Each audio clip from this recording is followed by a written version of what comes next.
So let me hear a little bit when I say presence. What do you hear? The reason I'm asking is because Sophia and I had a conversation just like half an hour ago about it, and I realized that there are different ideas, different concepts, if you like. When somebody says presence, different people hear or understand different things. So let's put a finger on a pulse here and see who sees the concept of presence how. So anyone can go.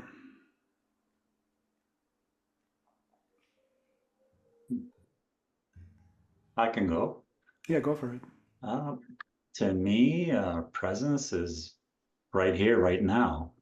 Are you here? Are you in the moment? Or are you physically here and you're somewhere else? That's for me presence, in a simple way.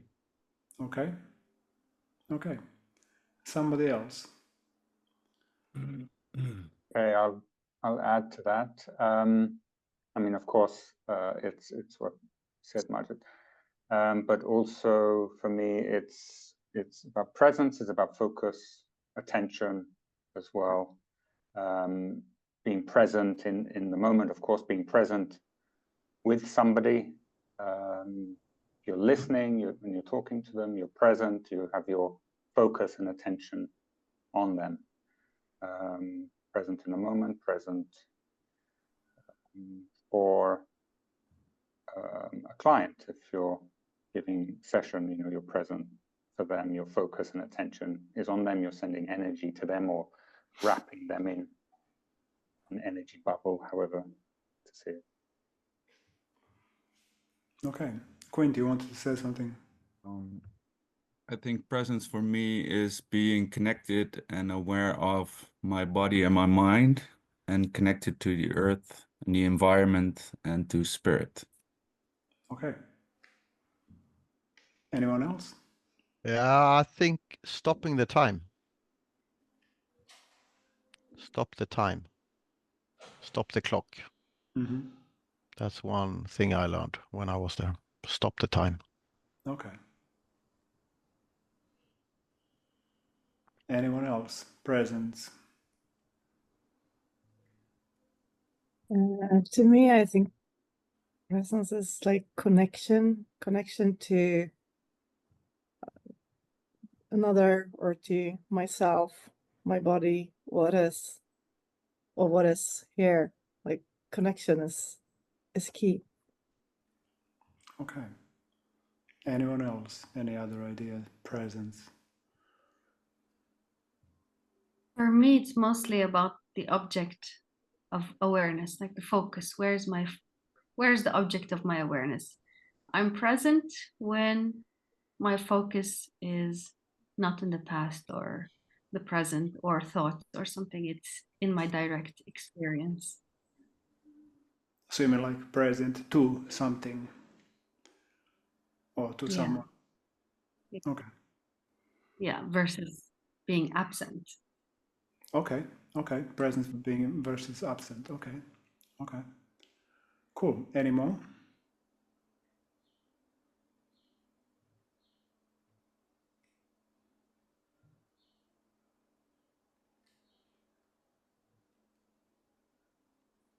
All right. Well, that's pretty rounded and pretty broad and kind of juicy. So, what about presence with a capital P or the presence? Where would we place that um, concept?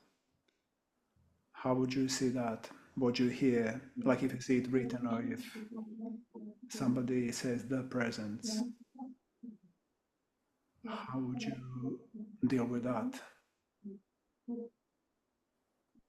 What do you mean by that? Well, that's what I'm asking you. That's good. Nice try. Clever. Yeah. No, I mean with the capital P, like as if you're saying it's a special thing or a different thing, Exactly. right? Yeah. So I'm just trying to Is it different than what we just all mentioned here? Yes. Yeah, Okay. very. Totally. It's like, you know, you have a being with a small b, and then you have a being with a capital B. So being with a small b is whatever, you know, I'm being here, right here, right now. And capital B is like a way of being. So it's a state of being, if you like. So like different. Yeah. So presence capital and presence small, it's also different. Like presence small refers to everything that we just said, or you just said. And presence capital, or the presence, or the presence, is something else. And so I just want to see if there is any, before before I kind of start talking, I just want to see what's the feeling in the room about understanding of concepts and who uses language in what way, you know, so we speak the same language.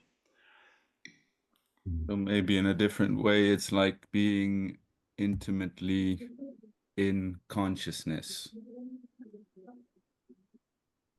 Okay. So would you then, somebody has a background noise, I don't know who is, somebody is talking in someone's, if that's you, can you just maybe mute yourself for the moment while you're not talking? So being in consciousness, so that's like it, so there is you like a separate, well, there's you like an identity, and then there is consciousness, which seems to be something else. I Or think if consciousness is one, then creating more presence is being closer to the one, to not being separate. But okay, that's a good shot. Somebody else? Presence with a capital P, or the presence, what could that be? I would say being so fully in the present moment that me is absent, like the small me. So that something bigger comes through. That's a good shot as well. Yeah. Anything else? What could it be? Let's just dream or whatever, you know, just kind of banter, creative flow. What could it be? If it's not what we said before, like being present to something, being in focus, being, you know, what could it be? I can't help but just getting God into my head all the time. That's a good shot. Yeah. But even let's pick this one. So what do you mean by God? Like in your language? I usually just say like everything, nothing, love, me, you. Okay. So it's not like a old bearded gentleman that sits on a cloud.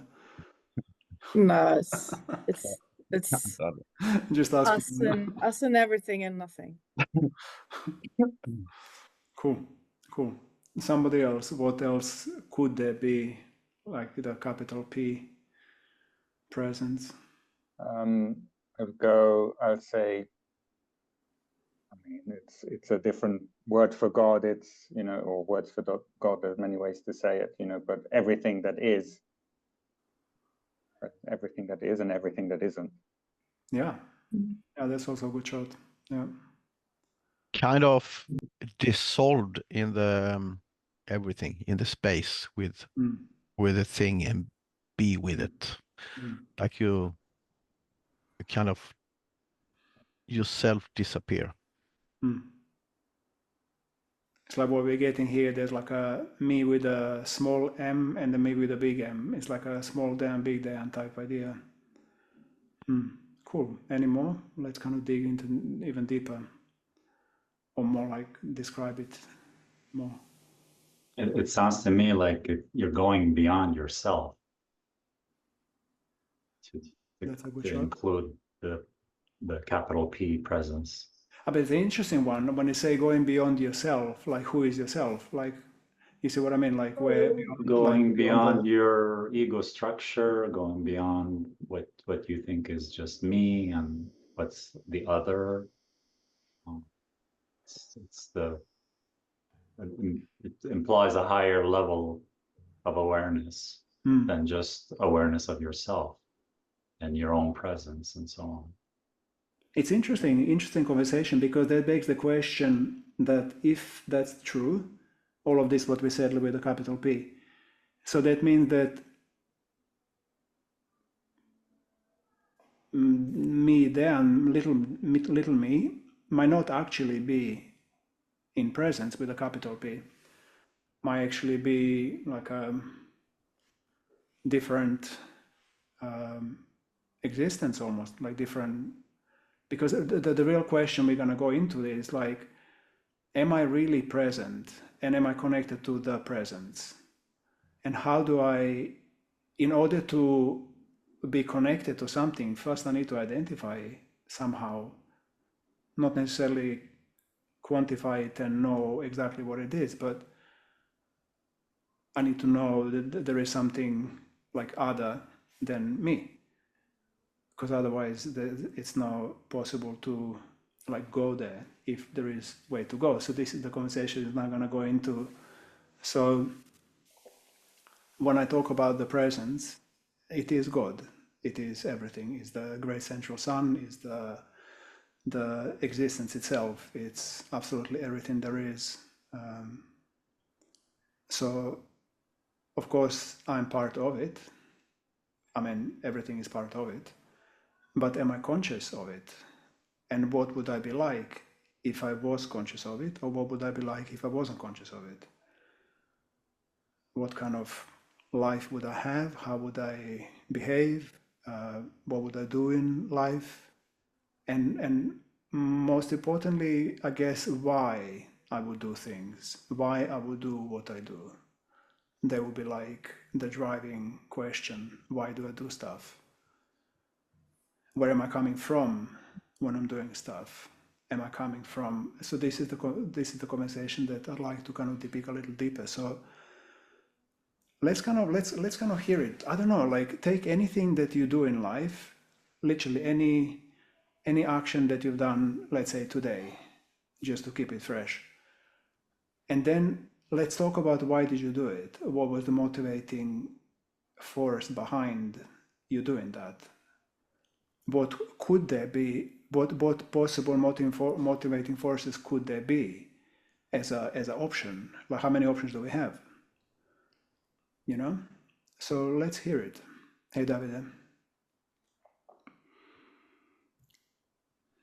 I just wanted to comment that hearing you speak, it sounds to me, in a way, it depends on your level of magnification or less magnification. If you're just focused on yourself, then it's the smallest p possible.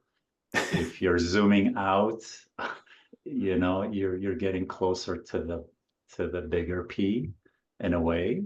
So it really is, it's what lens are you using? Are you zoomed in so close, or are you zooming out, you know? I mean, this is a great question. You know, this is good. And so then the next question comes, so how do I see myself? Who am I?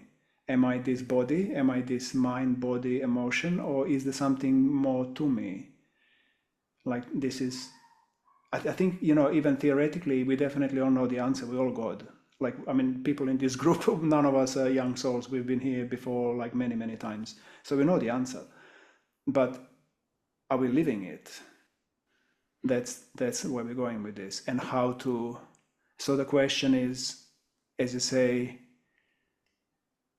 who is this that potentially is looking at connecting to something else? Is this an energy field? Do I identify as an energy, or do I identify as a physical body and mind, and this life is all there is, and all I see is all there is, and if I don't see it, it doesn't exist? That kind of mindset. Or how do I see myself? But let's go back. We'll get into that one. There's the next question. But before, I would like us to just kind of put a finger on a pulse of, like, authentic and honest. Like, why did you do things today? What's the, do you know? Are you aware of when you do things, literally everything? Why do you do them? And who does them? What's the reason for it? So let's open it up a little.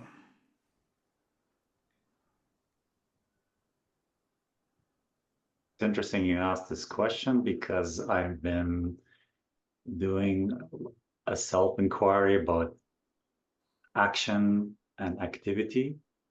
Activity is you're just sitting there and then you're like, no, I shouldn't be sitting, I should do something. So you're just doing activity, you know, check this, do that, versus action, which comes from a deeper place of yourself, and the moment is right and something needs to be done and you just do it and then you rest.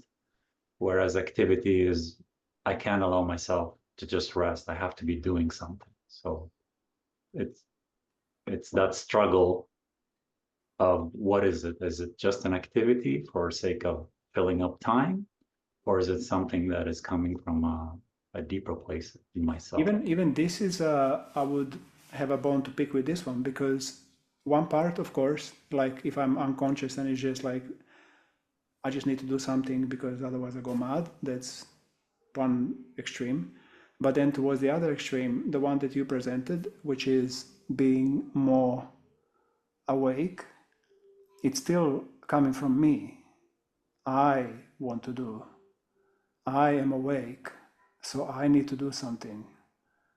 It's still, this is the question, like, where are you coming from when you do, who is doing it? And why are you doing it? Are you doing it to fulfill your personal I need, like I is hungry? Or because this is where, at least in my mind, this is where the separation occurs. This is where I either live ego and karma, or I am in God, in oneness, or in presence. Because if I do stuff because I am hungry and I need to sleep, I is living karma. I is just being, I'm being God. There is nothing else but my personal reason to do something. Or do I actually put myself in a service? It's like there's the altar of the oneness, and I put my life, my everything on it, and I act out of that. And so I do things only because it's for the greater good. I do things only because it's in line with my current highest motivating understanding and force to better the world, to honor the oneness, the God, the presence, to fulfill my sacred duty as a spirit on the planet Earth. Because all of those last 3 or 4, they all I'm identifying with something bigger than Dayan, the physical Dayan. I'm kind of giving myself over to the field of energy, to the field.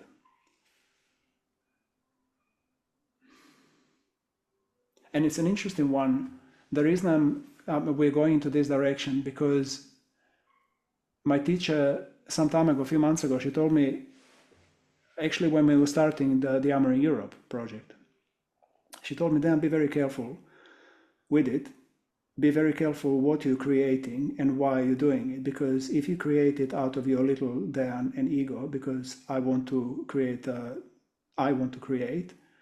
you're going to get a karma.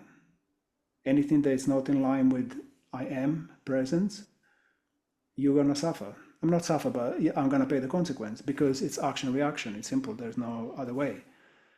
So that actually put me, this is the reason why we're having this conversation, actually, because I want to talk to people about the reasons why we're doing things, because it really makes a massive difference whether I'm going to repeat the cycle of karma and literally never ending loop. It's like a hamster on a wheel. Or I'm going to actually say no to that. Thank you, I've done that. Boring. I want something else. I want a different teacher. I want a teacher of consciousness rather than a teacher of karma. Because then I can actually start moving forward. That's the only way to start moving forward, is to shift the focus. I can still do the same thing, literally the same action, the same movement, the same word, but coming from a different place inside myself. One is going to be karma, and it's just going to be human, Nothing wrong. It's just going to be another lifetime, another conversation, another relationship, another something. It's never going to lead anywhere. It's always going to stay an experience of a human on a planet, which is okay. The other one is going to dissolve me deeper into the oneness, into the presence, into the reason I am actually here. Because there is a reason I'm here, and there is a reason you're here. I mean, on this planet. Nothing is just like you didn't just come here like, oh, oops, look, I'm here. I mean, there's a lot more to it than that. So this is kind of coming closer to, or at least opening the door to possibility that this is true, and then I'm willing to find out.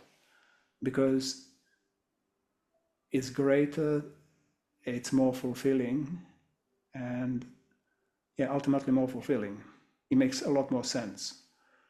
So this is why I'm having this conversation. This is why we run the presence trainings. This is why I'm really interested in it, because I very recently, almost like a year ago, less than a year ago, I was actually learned this principle that I'm talking about now, and it was like a cold shower. Well, like a cold shower and a warm blanket at the same time, because I cannot hide anymore. I realized how this stuff works, and it was like, oh wow, okay. So what do I want to do? Do I want to live karma? Nothing wrong. I've been doing it for, I mean, very many lifetimes. Or am I willing to try something else and start playing a different game? And the biggest problem with it is that Earth is now shifting right now. She's shifting, we are shifting, and we don't have a choice anymore. Like we're either gonna go with the flow or we're gonna stay dinosaurs and be extinct, kind of, you know, in the nicest possible way. But that's basically where we're at. Like we are now at the crossroads, and we all ask question by God, by life, by existence, by the field. Who are you? And why are you? And depending on the answer, we're either gonna shift or we're gonna stay. If we stay, nothing wrong. Another life goes by, another, if you like, opportunity missed. And if we decide to shift, then we enter the wonderland. Then we go down the rabbit hole and we find out who we really are and what's really going on and why we're really here. So either direction, it's okay. We have a freedom of choice. We're all kind of totally cool. There's absolutely nothing wrong, you know. But my assumption, my presumption is that all of us in this room and many, many millions that are alive right now got born this time because of this. And we've been preparing for lifetimes, countless lifetimes for this one, because of this choice. Right now we're in a crossroads, and that point is why we got born. And that's the reason why I'm so hot on, actually, this is the hottest subject, hottest topic right now. There is nothing more hot. I mean actual, that's what I mean hot. Right now, March and April 2025, we're all deciding which road we take. It's happening right now. This is why we don't sleep. This is why we're all fucking sweating. This is why we all have crazy dreams. This is why this is all happening. That's why. And so this topic is, it couldn't be any more actual. It couldn't be any more to really deeply question our motives and our actions and our allegiance. Who do I align? What do I align with? Do I keep aligning with karma and ego? I can, and I've done it for a long time. Nothing wrong. But it leads kind of nowhere. I've done it, I've been there. You know, I'm like a thingy on a wheel, little thingy, and I'm bored, my muscle are aching, and like I had enough of running. It's like, fucking hell, okay. So, and I've also taken enough psychedelics and I had enough spiritual experiences to know that the other side exists as well. So I can't pretend that I don't know. And it's the same for all of us in this room. And so now the game is getting this shift, this click in the head. It's a head. Like, why do I do things? What motivates me? And the crazy thing about it, it's a millisecond to millisecond thing. It's not something that I'm gonna, now I made a grand decision and from now on I'm going to be following God. Great, cool. And then literally 10 seconds later, I go, fuck. Well, hello, what happened with that choice? You know, so it's like it has to be milliseconds, you know, trillions times a second I make choice. And that's where some years ago I was with Bojana, we were in India, my teacher, and she told me about this presence and being present, and how on her journey she kind of was asked by her master to go into presence, and now she's asking me to go into presence. So then I go and meditate and tell me when you reach, or whatever, when you're in presence. So okay, off I go. A few weeks later, I've done it, Bojana, I've done it. Great, how long? I must have been there, at least 5 seconds. She was like, okay, well, it has to be 24/7 then. That's the game. Not like, you know, it has to be all the time. Otherwise, it's just we're fooling ourselves, you know. So it's good to have and so this is why drugs are not so great, because you have this massive experience, but then you come down. It's not, fuck, I'm back in a shithole, you know, shit off to here, blah, blah, blah, blah, blah, blah. So this is why this conversation is really actual right now, because it has to become a lifestyle. It has to become a practice. It has to be a practice. It can't be a one-off experience. I mean, it can, and it's fucking amazing. And the Kundalini goes up and then goes down, and then what? Back in a shithole, you know, like running on a little wheel. So it's like, this is really why I'm doing, this is what motivates me these days and these months, and this is why I'm so stuck, like I'm really like this with this topic, because I really think it's the most important topic to at this time. You know, if we were talking like 50 years ago, even 30 years ago, fuck, even 20 years ago, it wouldn't be the hottest topic, because it wasn't, well, we can wait, we still have a couple of decades. Now we don't. It's happening. It won't happen, it's not about to happen, it's happening.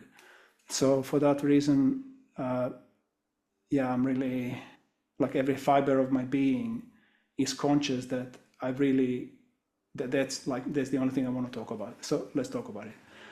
So tell me, what do you hear when I'm talking about this? What's moving in you? What's kind of opening up? What's whatever? Just talk. Something deep inside of me really resonates and go like, fuck yeah. Yeah, yeah. Like from my gut, from my core. And what does it, tell me more. Tell us more. Yeah, it feels like openness, me coming alive. Yeah, it feels like really, you know, deep down. I can feel, yeah, from deep heart and gut, really resonating. And what does it motivate you to do? I don't know, I'm just like probing to see where, like, I feel the energy, I feel the like, Yeah. yes, and Yeah. what? Service. You know, I love this. You know, it heard some while ago that the saying that hurt people hurt people. And then I heard the opposite, that free people free people. Yeah. I was like, yeah, Exactly. Yeah. So yeah, that's what I'm feeling. Cool. Okay. Thank you. All right. Somebody else, what's moving in you? I am a little bit the other way around. I was very like what's it called, like engaged in what you were saying first, and then I got scared when you were saying that has to be like this shift. Like I feel like I want to be like moving in the path, in the way that I am, that is my path, and like just do those little things that, like, my friend is a single mom, and she's not really like so good at being present with her child, and I'm trying to be there for to be there and spend like a day a week with her and the child, and trying to give what I can there, like, yeah, to connect really, and I think I also have managed that a bit, and also managed to get her to connect better with her child as well. And that's not like a big thing. It's just a small thing that I try to do. And yeah, and to me it's a bit more scary. Yeah, like scary with this, like, oh, it should be this big flip, big thing. And yeah. That's what I feel. Cool, thank you. Thank you for being honest. Thank you. Somebody else, what's moving? I can go. I like what Victor said. Free people, free people. I can kind of resonate with that, and I can feel it in a different way. It's like we can choose what energy frequency we're on, right? Between love and fear. And when we're present, we can be present to raise our energy frequency, be more towards love, gratitude. And if we can remain in that, then that's when we can affect other people. Of course, when we're in an energy of something coming from fear, then we're also affecting people. So let's be with love and gratitude, and then we can make a positive difference if we're at that frequency. You just affect people around you. Thank you. Someone else? I like that very much what you said, Stuart. I feel something similar, but I want to answer the question that you asked first about why do you did things today. And I think I do things because I care, and I care comes from a place somewhere inside of me. So what I feel about, or what I think about that place, is that it's the most important place in the world, and that's in my world, yeah, because it has nothing to do with ego, but it has to do with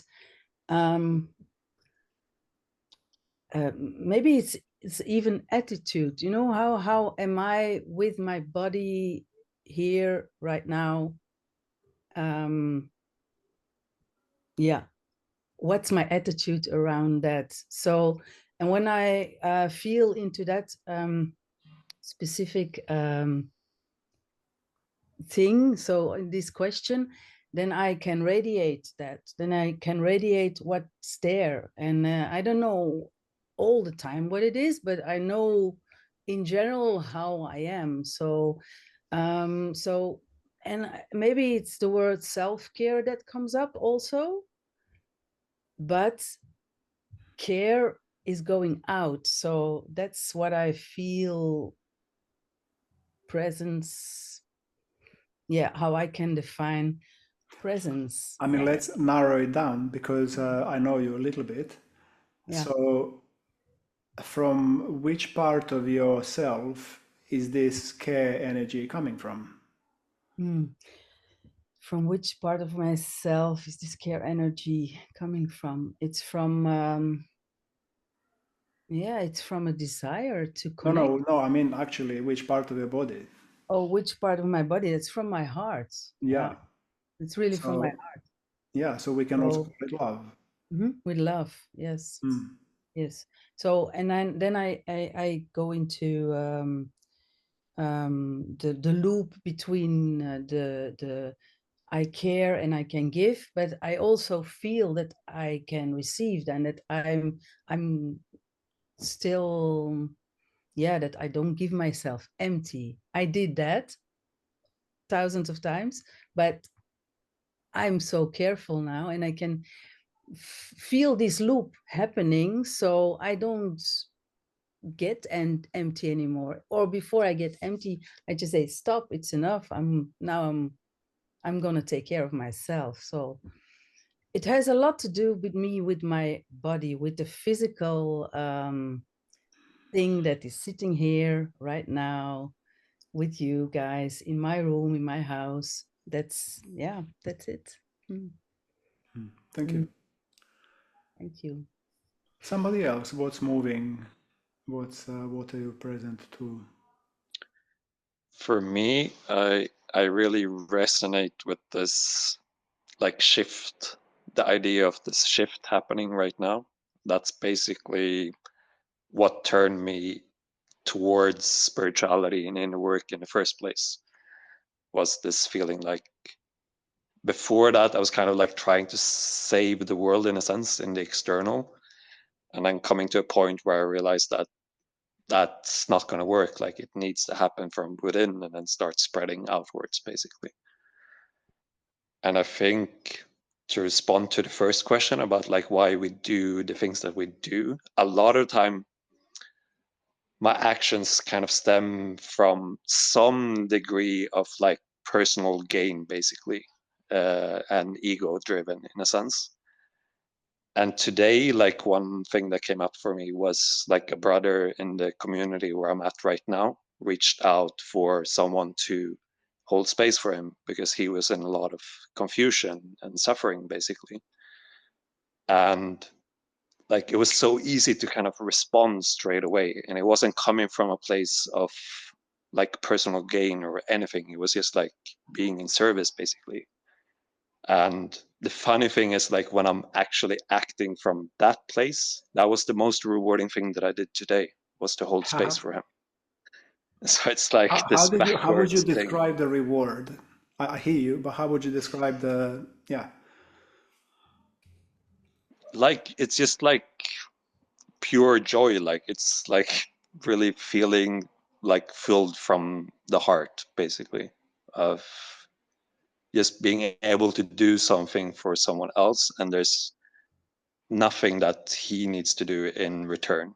Like I feel like it's fully complete in itself.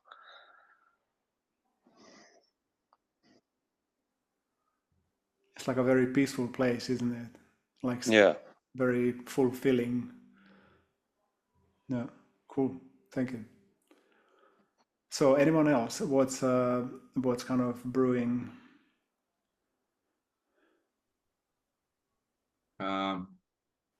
I think most of the things I do now are from an egotistical standpoint, because I have a lot of tension and pain in my body, especially here in my chest area.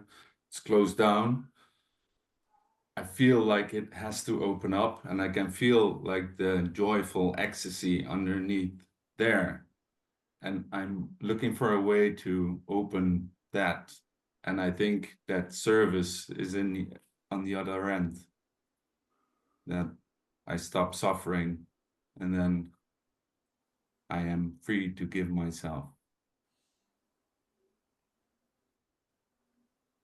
I mean, even there, you know, we could be looking at from what place inside you are you actually opening your heart? Like what's motivating that? Because that's also like, I don't think you see that one in you. Like you're being hard on yourself, and that's okay.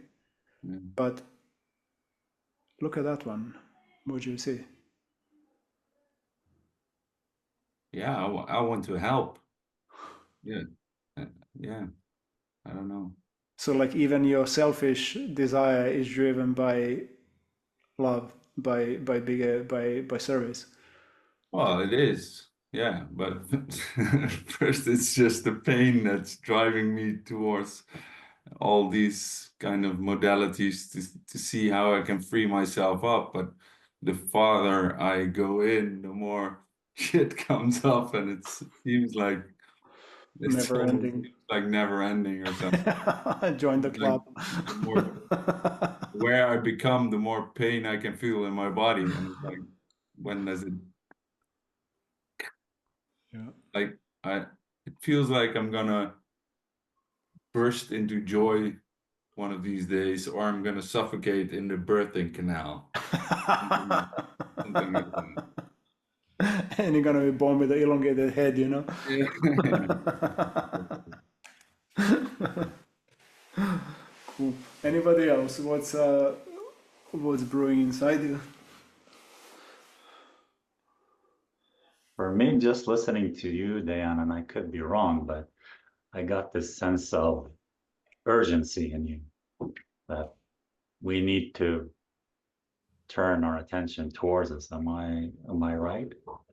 And Oh, a part of me is just, I'm like, no, there's no urgency. It happens when it needs to happen. hmm. I'm not rushing it. I'm allowing myself just to be and bring more awareness to my life. And just tapping into this um, space of even the things I do, I'm less and less more interested in the fruits of the things that I do. I just do them. If I help someone, I help them. I'm not looking for them to say thank you or buy me dinner, or I just do what I do. And in many, like it's not all the time, but sometimes I just end my day and I'm like, wow, I did nothing, but nothing was left undone. So I'm more gentle with myself, and I got the sense that, well, with this has to happen this lifetime, and I don't feel that I totally agree with that. Yeah.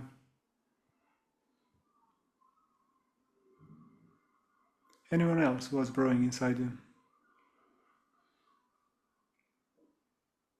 I'm sitting on this question, who am I? Again, I started a long time ago when I was an actor, but now it's come differently. And I have explored different things that came like an answer to me. Sorry, it was not from the beginning, and maybe I repeat things because I was in the somatic consent with that. And for me, in my experience now, when I answer, who am I, Davide, in this dimension 3D, there is my body. There is my body, there are many bodies. There is the physical body, there is the emotional body, there is the mental body, and there is the spiritual body. At least I can navigate in these four. And at the same time, when I go in deep meditation and I touch the silence inside of me, I connect with this higher self, the field, God. We call it how we prefer. And is the coexistence of them, is the one going to another and feel where I am like fluid, where I'm more balanced. There are moments I go in the emotional body and this became 99% there and it explode. Or I can be, or I can manage to balance them. And they are connected. And now it's the lamp does it fall down. Not so connected, huh? Yes. So I don't know if maybe I repeat what you said because I arrived later, sorry. Because I am in this world of 3D. So I have these bodies, but I know and I feel and experience there is this other, and I can merge, and every day, every moment is a different where am I? Because the who am I is became where am I? In which body I'm losing myself, or I can balance it. And I can come back on this balance. So that is my experience, my where I'm going through and what I'm creating, also something to share with the world. This kind of experience and presence to be maybe in all this world present at the same time, like going to the office when we do the work of the armoring. Because when we are in the working in the armoring, we're working on the body, but we are connected there. We need that. So here am I.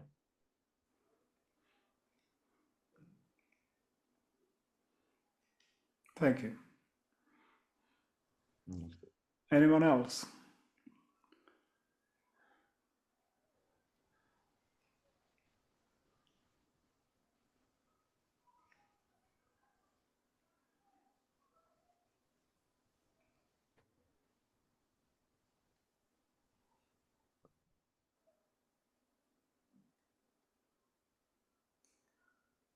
So the question then becomes,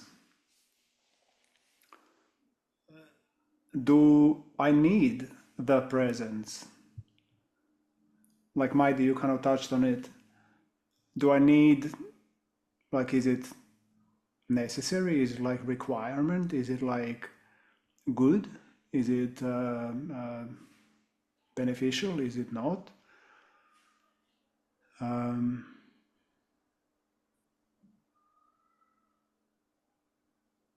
You know, when I look at my life, there are only, if I'm honest, there are only handful of times without the help of drugs. There is only handful of times that I actually crossed between what I call everyday consciousness, or like there and it's kind of as awake as it can be right here, right now, and not tingling everywhere. That's, you know, from there into the field, and really, like, you know, the thing from the Avatar, the movie, when he goes with the hair and the thing, and go. Well, that kind of connection is what I'm talking about. That's where I go with the field, like in all directions, like I just with a thing. And so I only had a handful of times I had this experience, and actually all of them were through dancing. Oh, actually I was singing, dancing. And that's how I know the difference between where I sit right now, which is not there, and where I could be. That's like, for me, I have like a bullshitometer or barometer of my own experience. So I can't really fool myself. Yeah, I'm so connected, I'm so deep. No, you're not. At least not in this moment, because I know what it feels like when I am. So do I need it or do I not? Well, I don't. I don't need it. I don't need that connection, because I still have a daughter and I feel love and I have friends and I run my school and I talk to you about beautiful things and I contribute to life. And I'm still full of shit. I'm still running and I'm still not really fulfilled. That's the truth. So do I need it? No. But does it feel complete? No, it doesn't. I can't bullshit myself, because I know what it feels like when I'm plugged in. So that begs the question, why am I here? Why am I really on this planet? What's the purpose of this existence? Is this all there is? Like right now, I know that's not all there is, because there is a lot more that I experienced. And I'm not even gonna touch the psychedelic experiences. That's gonna be like, then I definitely know that right now I'm just like asleep, no, fully. So I don't need it, but for some of us, I speak for myself in I terms, I feel that I'm here to do a job on this planet. I'm not here on holiday. I didn't come here to just have another life. I came here with a purpose, and I can't help but feeling that I'm not really doing that. I'm not living it. I'm not fulfilling it unless I'm actually connected to the field, plugged in with a hey, you know. So for me personally, hand on heart, I can say I actually do need it, because without it, I will never be fulfilled. I will die and have a feeling of fuck, I fucked it up again. I didn't fuck it up, but I didn't use it. You didn't use this opportunity fully. So in that sense, do I need it? I personally do. Not from like I must. I spend like some decades in this like I must do it and like push, and I'm still kind of pushing to a certain degree, but from different place. But after having those experiences of connection and getting deeper into experience of being energy, this thing, not thinking about damn energy, but actually being energy, because the more I can be energy rather than be 3D, it dissolves the 3D. It spreads. It like a tentacles go deeper into the field. I get closer to this experience that I'm talking about. It gives a possibility of connection, because before, when I was happy being 3D, I was closing the door to God. I was closing, there was no possibility. I shut the door and I locked it. So there was nothing can move, because I'm the God in my life and you're God in your life. I mean, God in terms of we choose. Freedom of choice, I follow ego or I follow God. If I follow ego, the door is closed, I close it. And if I follow God, I let the door open and I step into Wonderland, and then I see. I follow the flow, if you like, and I stay open and vulnerable, and then potentially, maybe, the presence will touch me. Because also I realized I cannot do it. Like Dan cannot, I'm not in charge of the presence. I cannot command, now you come to me because I said so. It's like, it doesn't work that way, you know. So ego cannot summon God. It doesn't work like that. There is no amount of willpower that will will the God in. It just won't work, you know. I've tried it, but it doesn't work. So the only thing that works really is surrendering my will to the will of God, surrendering this. So it's like, you know, this is I do, and this is surrender. And then wait for the grace to either come or not come, because I can't make it come, you know. It doesn't work like that. So it's very uncertain place, this process, you know. There's absolutely no guarantee and no certainty, you know. And also no shortcuts. And that's a biggest, when I realized that, there are no shortcuts and nobody can do it for me. Like, I have to let go. That's my job. My job is to do this. Nobody can do that. God is not allowed to do it, because it's my choice. There is the law and God on planet Earth. No angel, no helper, no alien, no any other team member is allowed to cross free will. So as long as I'm doing this, they're like this. We can't, we listen to you, you're the boss. So I have to do it, or you have to do it for yourself. And that process of realizing that is where, when I really got it, it was like a friend of mine, Naeem, I told him this principle and he got it, and he said, thank you for destroying my life, because that's really what happens. Like, I was fucked. Basically, nobody can do it for me. I have to do it myself. And it means taking 100% responsibility for the process. I cannot blame anybody. Once you get it, once I got it, what I mean is, once I got the principle of how this is done, because there's a principle, there's like it's not a technique, but it's a way that this is what I can do, this is what I have to do. If I don't do it, nobody can do it for me. So it's like an action. So once I realize what it is and how it's done, from that point on, I can't blame anybody else. I can't say, oh, I was so unlucky, or I had life dealt me a bad kind of, you know, hand of cards. No, it didn't. You were just lazy. Oh, I had bad luck. No, you didn't. You're just fucking lazy. Oh, nobody did it. You just did it yourself.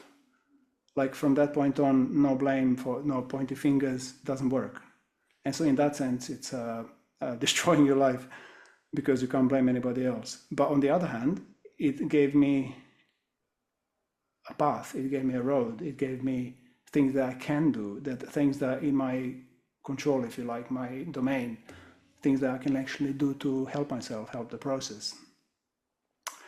And unfortunately, in this short webinar, we have no way of working through that. But if you're interested, please do come either to Resonance or Presence, and that's what we do there, because it takes some days to actually clonk and to get it. But that's basically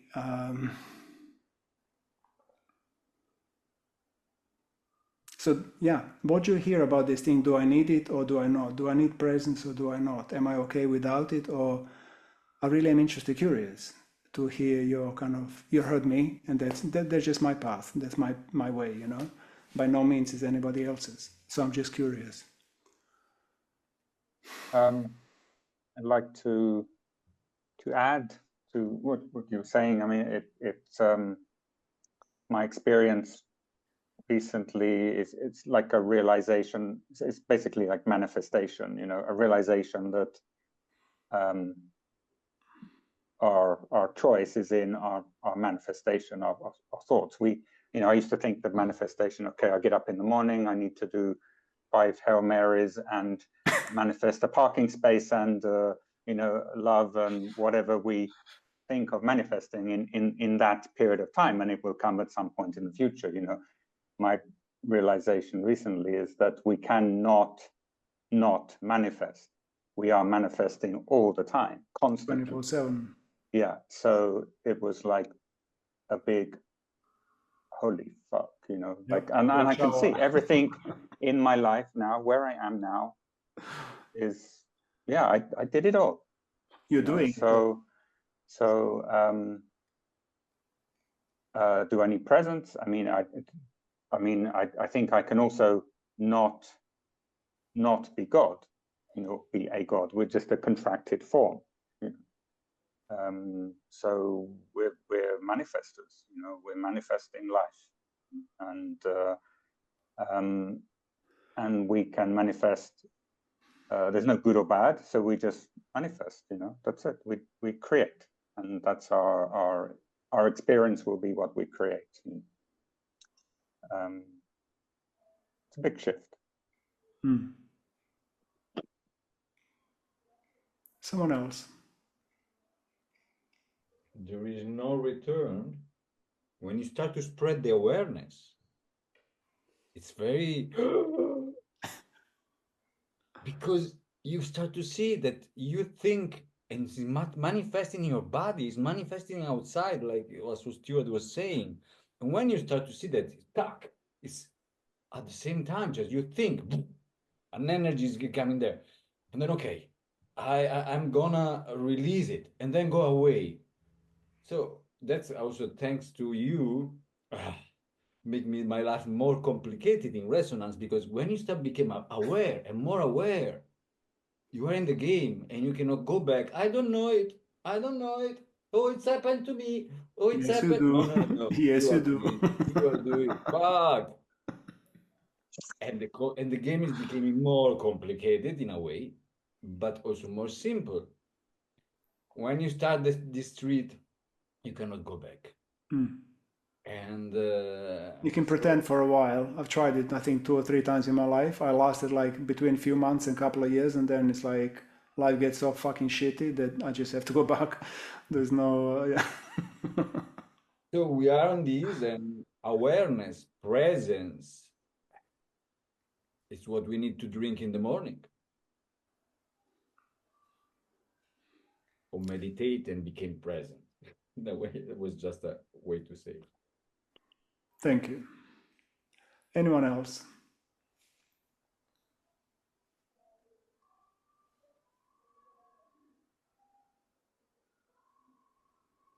I agree that awareness begets more awareness. You can't get less awareness once you reach a certain level of awareness. But hearing you speak, it just came to mind that, at least that's how I see things sometimes, there are people that are about the destination, and there are people that are about the journey. And for me, I'm the destination, yes, it's there, but I'm about the journey. I set a post somewhere, but it's all about what's happening. You know, it's like when you're going on a road trip, there's a few people in the car that'll be like, are we there yet? Are we there yet? Those are just want to get there. But for me, it has always been about the journey. There was no way in my wildest dreams that I would even be here with you today. If no matter how I thought about it, it's part of my journey. So I'm not questioning that. I just go with it. And then the other thing that you were talking about, because I know some people feel this is a struggle. This is something I have to strive for and accomplish and go to God or the presence. And for me, this can happen anytime. But like it can happen any moment. You can do the best practices in the world, but when the light bulb goes off, and I've seen it in some people, we'll be having a discussion and then it can happen anytime. And you don't have to all go through steps. You can get some enlightenment that'll take you 100 steps ahead of everyone in the group. So it can happen anytime. And then the other one that which I always jokingly talk about is that when you get to enlightenment, how would you know? And if you knew, are you enlightened? It's a goal, yes, but once you get there, you wouldn't even know that you're there. It's a state that you will not even know. It will not occur to you to say, "Oh yeah, I'm enlightened today." It's a state that nobody can say, "I am enlightened," because once you say that, in my view, you're not. Yeah, exactly. So that's my thought on that. Thank you. Oh, thank you. I just that really speaks to me. This because we're here now and we're speaking. We have all these words, right? It's beautiful words, and but somehow this is not about words. You can't. It's not possible to express, and it's like this.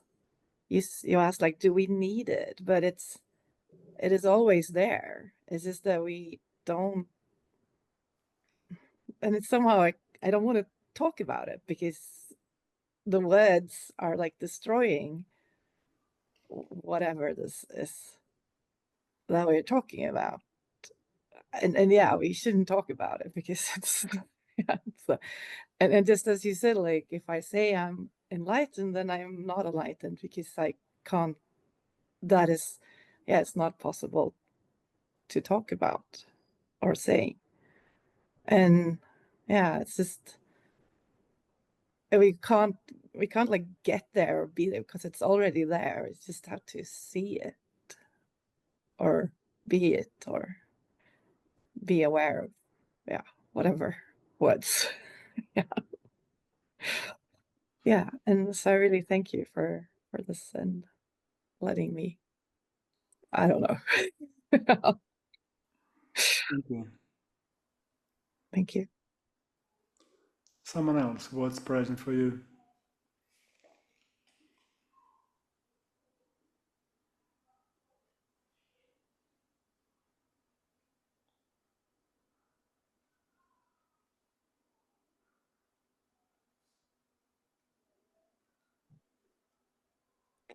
It's funny. It reminds me of a kind of a Zen riddle I heard a while ago.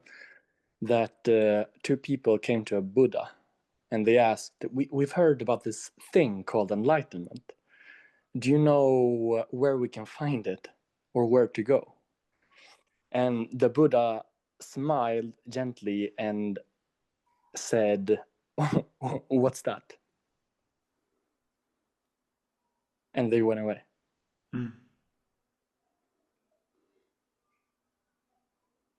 So it's like a like the deep intelligence of the Buddha, kind of what do you say? Kind of undermining. I don't know if that's the right word, but the object consciousness, like enlightenment, for example, should be like an object you can track or find or get to attain. yeah, it just crossed my mind. Thank you. Someone else, what else is going inside you?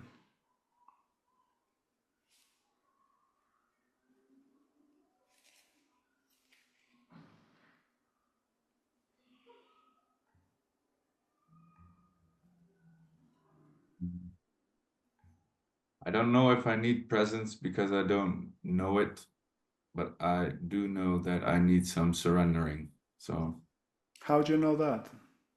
because I feel that my body doing this, literally, and my breath is contracted. So definitely needs surrendering. Thank you.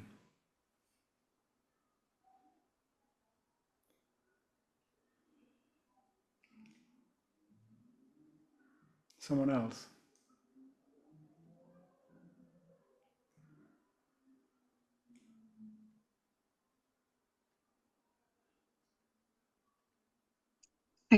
I feel I'm in a similar place like Quint. Like surrender, surrender. I hear it. Yes, I want to do it. I feel my body contracting. I feel pains here and there. But how? How do I, like, how is this? How? That's the question that keeps coming up for me.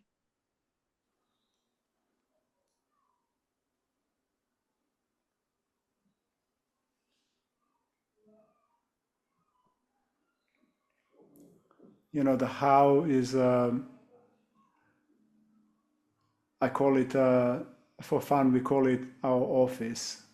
So in order for me to start working on anything, like you just said, is I need to be at the office. And the office is a workplace. It's a place where, like, you know, I drive to work and I go to my office, I sit by the desk and the computer is in front of me. Then I need to turn on the computer.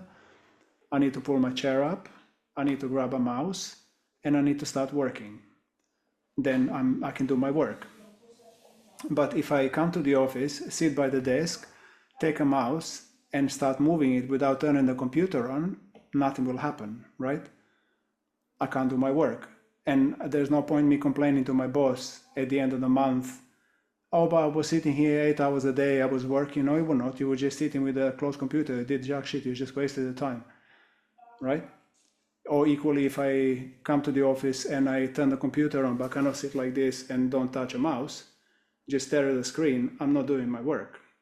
Yes, I'm at the office. Yes, I'm spending time. The computer's on, but the work is not being done, right? So equally, when I do inner work, there are certain things need to be in place. I need to put myself in a certain position in order for me to actually be able to do the work, inner work. Otherwise, nothing is being done. So this is where the stillness, silence, and openness come in. So lovingly and jokingly, we call those three states our office. So before I start doing the inner work, I need to put myself in stillness, which means I need to sit or put myself in a position where I can be physically without moving a muscle. So if I'm sitting, then put myself so that my spine is as relaxed as it can be, so that my whole body is as relaxed as it can be, so that I can be in that position for about 20 minutes, 30 minutes without actually moving a muscle.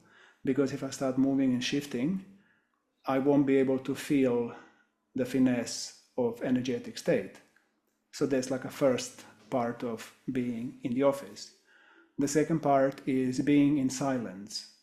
So once I can be physically still, I need to find this place of, I need to start listening to silence so that I can actually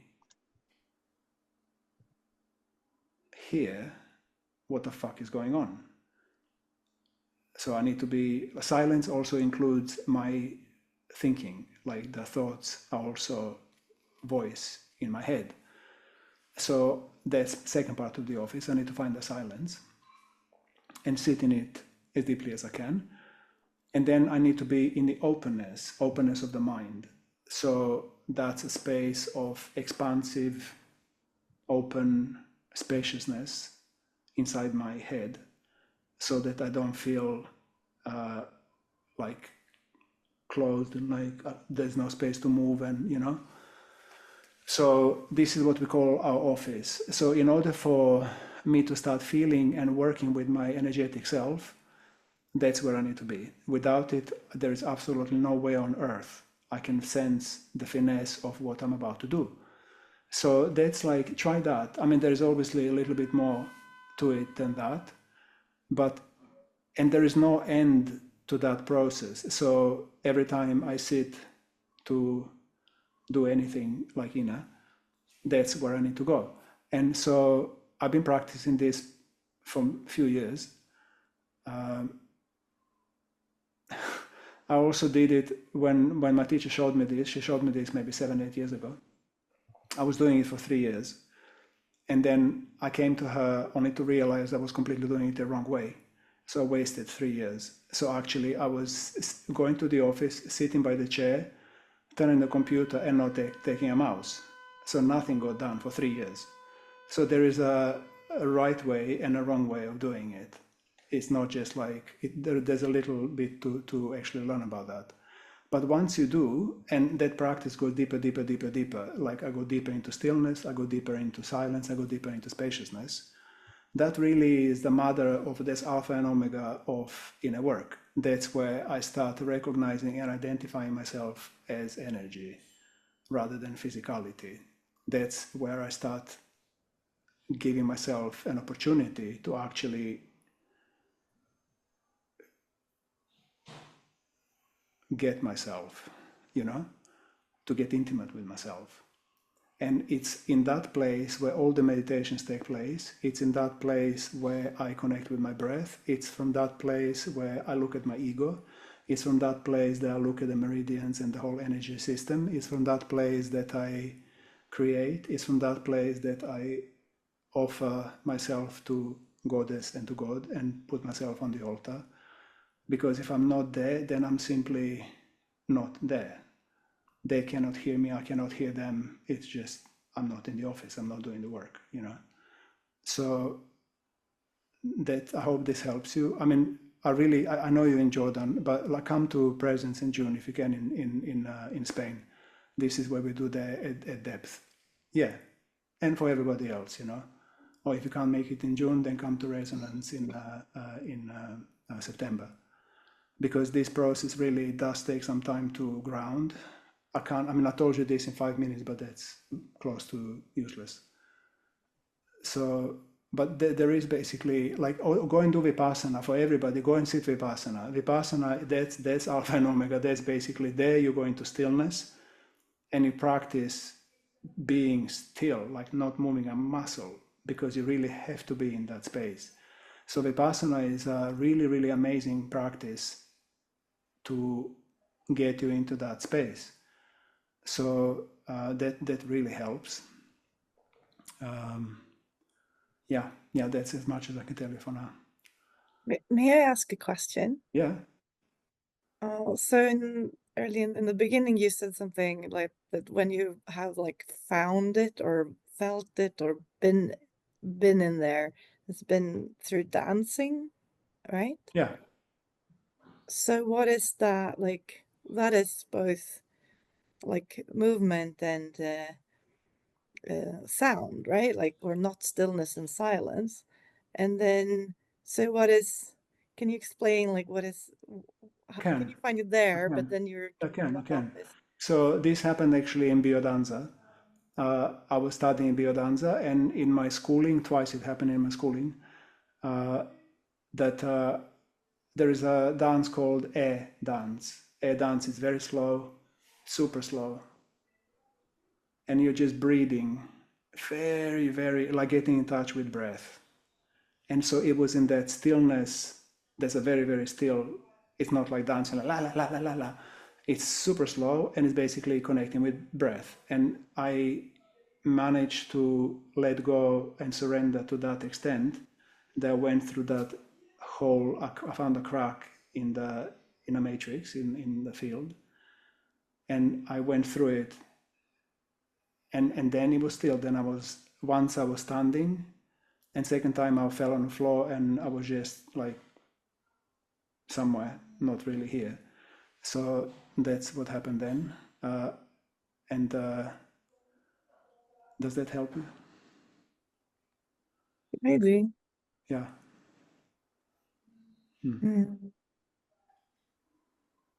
Is surrender is the key.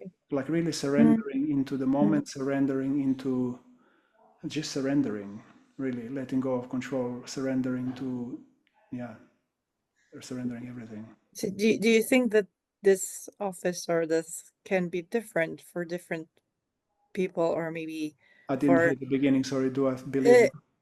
do you think that there can be is this like how it is the truth that it has to be still in silence, or can could it be different, or could like the female be different from the femininity be different from the masculinity here or something, or is it I mean, this you is how know, it is? I have no idea, but the stillness, silence, and openness is pretty feminine practice to start with, because it's surrender.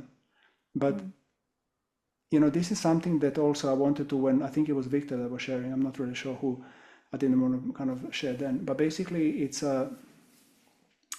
somebody can have a spontaneous awakening, yes. And a friend of mine was struck by a thunder, Kia, and that opened him up. So it does happen, you know. And then, so that's not really the goal. Enlightenment as such is not really a goal, at least not for me. It used to be for a long time, but it's not anymore, because I realized that there is no end to this journey. There is no end to presence. There is no end to how deeply I can penetrate the field and merge with it. This like a hair thing from the avatar. It really, there is no end to it. So enlightenment is like whatever. That doesn't tell me anything. Like I just want to feel as present as I can and as deeply connected to the field as I can. That really, because that's real. That's like experiential state of aliveness right here, right now. That's what I'm interested in. And so personally, I'm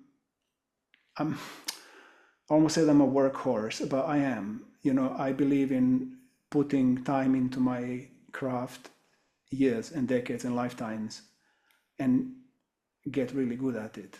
You know, I really believe in that. So some people like me, I need to go through the long road and experience, like do a lot of work myself, because my path is to teach. And I cannot teach. If lightning strikes me, I cannot explain to you how to, because I don't know the road. But if I have to travel every fucking little road and fall into every little pothole on the road, then by the end of that road, I'll be able to tell you there's a pothole here, there's a pothole there, don't fall into it because it won't work. So for some people, it's needed to go the long road, and I seem to be one of those. And also, it's what you want to do. Like I have and this is why I said this is so personal. Please don't listen to me, none of you. Like this is just my way, and you have your way. And it's 8 billion people, 8 billion ways. There is nothing, like absolutely nothing is the same. We're not sausages. We're not all the same, you know. So, but for me personally, my path is to, I really want to know how shit works. I'm a technician. I'm like a nerd when it comes to energy. I'm a nerd when it comes to magic. I'm a nerd when it comes to moving energy, understanding how shit works. So for me, that turns me on. So I want to know it. So I study it, I look at it. I spend fucking lifetimes and lifetimes and lifetimes looking at it because I love it. I don't know why, but I'm passionate about it. It's like it turns me on. I don't know, you know? So I guess that's, yeah. And this is what I do because the more I do it, the better I get at it, and then the more I can share about it. You know, that's just like but not everybody, of course, by any stretch has the same way. Absolutely not, you know. Thank you. Sophia. I want to say something in my perspective of that, because the past 7 years I've been focusing more on the Tantra side, and it's all about breath, sound, and movement. And then when I found this, which I call the SOS button, which is the silence, the openness, and the stillness, for me, it's like two sides of the same coin. And then with those two completely different tools, finally I felt complete, because I always felt there was something missing, a missing point. And when I got this button from Deanne in September, well, I did the presence and something went like poof in me. And now I use both tools and I articulate them like in a spiral. So there is the moment is like the yin and yang for me. And that creates the wholeness for me in the process. But this is where I am right now. Thank you.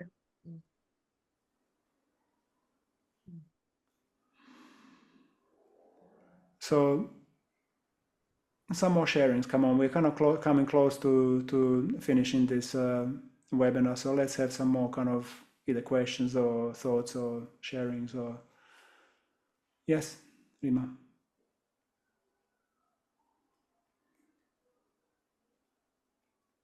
I don't know if this is some kind of escapism, probably is, but every time I sit down for some silence and stillness, especially stillness, I feel like there's too much happening inside of me, too many pains in different parts of my body that I feel it's too overwhelming. And so I could very conveniently find something else that I need to do. Absolutely. So what can you tell me? Yeah, I mean, this is like a classic. So there's even like in Vipassana, like there's many stories. And one of the stories is that basically that's how ego works. So you sit in meditation and literally before you know it, you find yourself doing dishes. And it's like, what the fuck just happened there? I was sitting meditating 1 minute now, like what? So you get hijacked, you know? So I call it a spiritual gym. Like, you know, you go and you start lifting weights, spiritual weights. And sitting Vipassana is stillness and all of it, but let's say stillness. It's a practice. So I sit still and then suddenly I find myself, oh, and then whoa, then what are you doing? Just like, okay, sit still again, stop moving, and then really practice and practice and practice and practice and practice, and then practice and practice and practice and practice. And once you've done all of that, then practice and practice and practice and practice. And then you find yourself practicing. And as a result of that, you start getting deeper into stillness.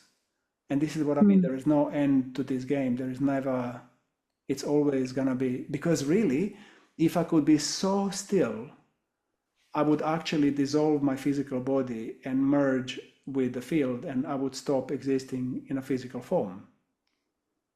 If I could be so there is no end to this game really, and even that is not an end, because there's going to be God knows how many other dimensions that I can travel through, merge into by dissolving and letting go. So just know that there is nothing wrong, and it's just practice. Yeah.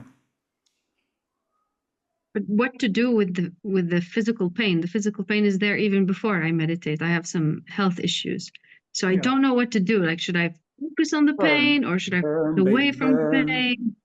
No, like, you know, so I did an experiment with myself once, and I put my hand, so I was sitting Vipassana, and I wanted to see what's gonna happen. So I sat in a armchair, so I was super comfortable, and then I put a cushion under my arm, and I just rested, like as relaxed, literally there was nothing was holding, it was totally as relaxed as you can be.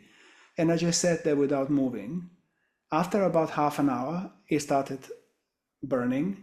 After about 40 minutes, it was becoming excruciatingly painful. After about 55 minutes, I thought my arm was gonna fall off. It was so fucking painful. I was like, what the fuck? Like, no muscle working, nothing's going on, and this is screaming. I mean, like, fucking hell. So this is the nature of, I almost said ego, but it is. Physicality is basically, our body is made of God knows how many nadis, energy channels, like hundreds of thousands. And they are not open. They are blocked.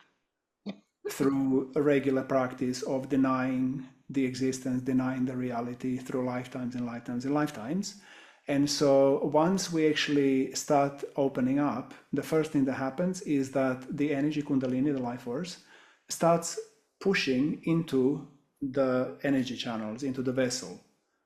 Because every time I move, and this is why stillness is necessary, because when I move, I release, like let's say there's a block here, and the energy starts coming up through stillness, naturally, it will just find its way, because body wants to open, energy wants to open, it wants to go into homeostasis. That's the natural state. It will automatically be, it's almost like magnets. Well, this wants to open. That's all it wants to do. And the ego, the I, is trying to, this is why I'm running, because I don't want to feel it. I don't want to feel it. I don't want to feel it. I don't want to feel it. I don't want to feel it. I don't want to feel it. And so I keep moving. But if I stop, then the energy will naturally gravitate to it. And as it starts dissolving it, the physical sensation is sometimes pain, sometimes sweat, sometimes hurt, sometimes fire, sometimes shiver, sometimes super uncomfortable. Very rarely is very pleasant, because it's burning through the like I can't do that myself. So when I sit like this, the energy will come to it and it will start burning it open. It becomes very uncomfortable. So this is the energetics of why it hurts. So you just have to watch it. In Vipassana, there is a way of, let's say, so Vipassana is scanning the body non-stop with focus. And so if my shoulder is becoming excruciatingly painful and I don't think I can stay still, then I would send my focus, let's say, to my tip of my finger here, or my toe where it doesn't hurt, and I just place my attention there fiercely, like I just put myself here. So all I can feel is this. This stops the sensation, because where focus goes, energy follows, because they're husband and wife, they just go together, focus and energy. So if I'm keep focusing because it hurts, I keep focusing, guess what? It's gonna hurt more because the energy is going phew. So then if I put my focus elsewhere, energy immediately starts going there, because this follows energy. And so basically then it kind of helps. It doesn't stop it, but it's less. And then also, again, in Vipassana, I keep saying it, everybody needs to go and do it. Anyway, basically Vipassana, we sit for 1 hour, 1.5 hours at the most. When we do aditan, so this is a practice of strong determination where we don't move, it's 1 hour. Because this 1 hour is like the hardest time you will ever do. And then it hurts so much that I need to move. Like I will fall apart. My legs will literally explode and I will go into smithereens, you know. So then you move, you relax, you spend a few minutes kind of relaxing, and then you sit again. So expect the kind of, it starts, and then you need to start moving. But then eventually it dissolves. So it's practice again. Thank you so much. You're welcome. Right. So any more last questions or thoughts or musings before we say goodbye?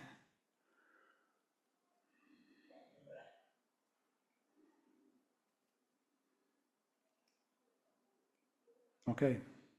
Going once, going twice. Sold.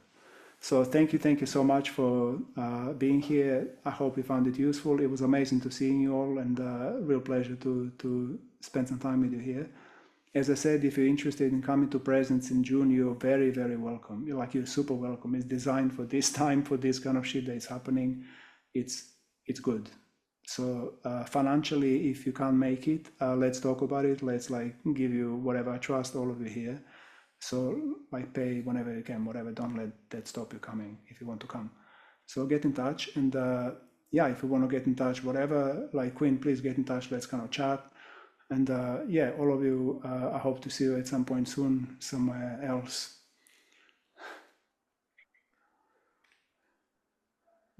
Yeah? They are in Europe before. Yeah, I mean, for those of you that are practitioners, some are already coming, like Eric is coming, Håkan is coming. If somebody doesn't know about it, we are creating a first summit of the Amari practitioners in Europe in May, in Portugal, and you really have to be there if you're the Amari practitioner of any sort. That's the place to be. Anyway, more Yeah, about it. I have something to say too. Yeah. So I met Dan quite recently this September before Presence, and then I end up in Presence. And since then, we didn't left each other, and the Armoring Europe and all this creation is coming from that presence, and That's true. what is moving us. Yeah. And what is moving is this.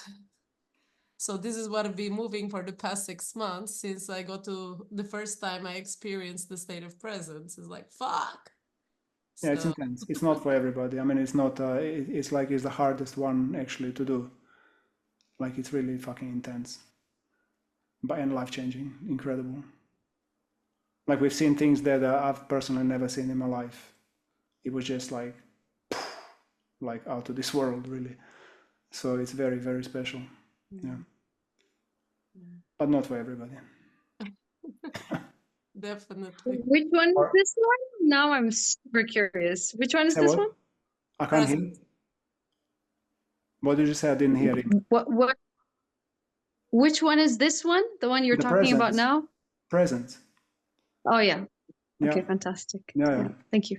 I was so naive. So the presence, basically we work through the 5 elements. That's one of the things we do, 1 day per element. And then the last day, we started with earth, water, fire, air, and then space. And then on the space, I thought, oh, that's gonna be easy. You know, there's like spaciousness. Yeah, happy-go-lucky. Fuck. Anyway, so basically, yeah, the presence was really very surprising. I had no idea what was gonna happen, and it was just wow. So definitely make it if you can. Yeah. So what's the difference between the one in June and the one in September? Basically, the difference is that the resonance is beginning to understand that we are energy and beginning to relate to ourselves as energy and doing practices and relating to ourselves and relating to others as energy and cutting really, really deep into the actual experience of energy. So beginning to resonate, beginning to accept myself as a resonant chamber that feels like a guitar that basically receives and sends energy. And then if I can tune into that, then I start affecting the field, then affecting people around me and body work, people that I work with and people that I communicate with. I can start feeling, sensing into them, becoming them, merging into oneness. And this is what I do actually right now with all of you. Merging with you and then becoming you, and that there are no boundaries between. And so it's very easy to understand what is going on, how I can help you, how I can shift energy, how I can influence the field, how I can help you let go of things, how I can help you connect with things. So this is the resonance. And the presence is essentially a way of practicing to remove myself from the equation. So the little Dan, the little me goes to one side, and I invite the presence into me. I surrender, and it's a practice of surrendering to the presence, to the first part of the conversation, to such extent that what we witnessed on the last day, that actually it's phenomenal what happens when a person actually surrenders to the presence. They become different person. They're like, it's very, very different presence embodied.